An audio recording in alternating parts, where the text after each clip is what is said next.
This is the story of Abe Hawkins. The story of Lecomte's victory over Lexington introduces us to his jockey known as Abe, or Slave Abe. After his loss to Lexington, Lecomte's trainer Hark was adamant that Abe would lift Lecomte in a rematch with Lexington.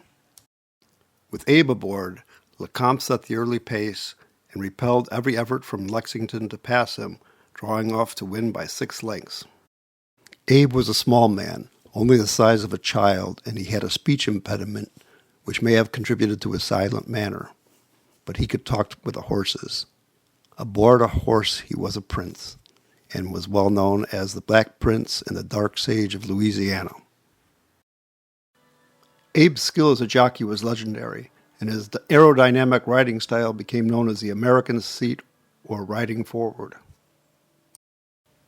After the war, Abe took the last name Hawkins. The first records of Abe Hawkins riding were in St. Louis in 1864. In 1865, Saratoga opened on a permanent basis. Half of the jockeys were African American, most notably Abe Hawkins, the former slave. Moving east, Abe won the Jersey Derby twice in Paterson, New Jersey. He also won the inaugural Jerome Stakes in Queens, New York, and won the third version of the Travers Stakes at Saratoga under a horse named Merrill, who was trained by Ansel Williamson.